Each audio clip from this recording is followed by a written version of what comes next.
Hi friends, restaurant స్టైల్లో paneer masala curry easy ప్రాసెస్లో ఎలా తయారు చేయాలో చూద్దాం. దానికోసమని 1/2 కేజీ పన్నీర్ తీసుకొని ఈ విధంగా క్యూబ్స్లా కట్ చేసేసుకొని ఒక బౌల్లో వేసేసుకొని దానిలో 1/2 స్పూన్ పసుపు, 1/2 స్పూన్ సాల్ట్, 1/2 స్పూన్ కారం, 1/2 స్పూను గరం మసాలా పొడి వేసుకొని ఇదంతా బాగా కలిసేట్టు కలుపుకొని ఇప్పుడు స్టవ్ మీద ప్యాన్ పెట్టేసుకొని దానిలో 2 స్పూన్ల ఆయిల్ వేసుకొని ఈ పన్నీర్ ముక్కలను అందులో వేసుకొని 2 minutes light golden brown colour వచ్చేదాకా వేయించుకోవాలి. ఎక్కువసేపు వేయించుకోకూడదండి.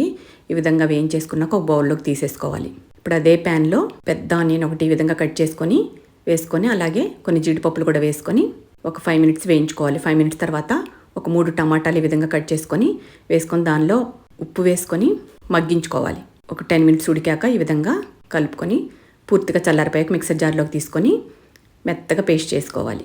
ఇదిగోండి ఈ విధంగా పేస్ట్ చేసేసుకొని ఇప్పుడు మళ్ళీ స్టవ్ మీద వేరే కళాయి పెట్టేసుకొని దానిలో 2 స్పూన్ల ఆయిల్ వేసుకొని ఆయిల్ హీట్ అయ్యాక ఈ మిక్సీ పట్టుకున్న మిశ్రమాన్ని అందులో వేసేసుకొని 1 స్పూన్ అల్లం వెల్లిపాయ పేస్ట్ కూడా వేసుకొని ఒకసారి అంతా బాగా కలిసేట్టు కలుపుకొని సిమ్లో పెట్టేసుకొని లిడ్ క్లోజ్ చేసేసి ఒక 10 మినిట్స్ ఉడికించుకోవాలి.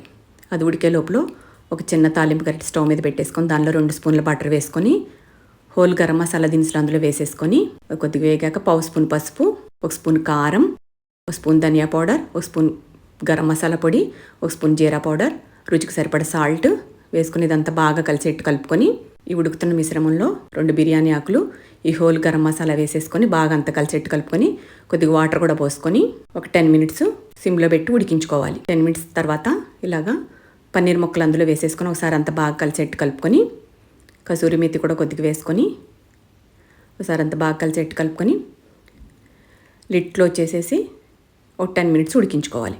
10 మినిట్స్ తర్వాత ఇలాగా కొత్తిమీర వేసేసుకొని బాగా అంతా కలిసేట్టు కలుపుకొని సర్వింగ్ ప్లేట్లోకి సర్వ్ చేయటమే. అంతే ఎంతో టేస్టీగా ఉండే పన్నీర్ మసాలా కర్రీ రెడీ అండి. ఇది ఎనీ రైస్లోకి బాగుంటుంది, చపాతీ నాన్లోకి కూడా సూపర్గా ఉంటుంది.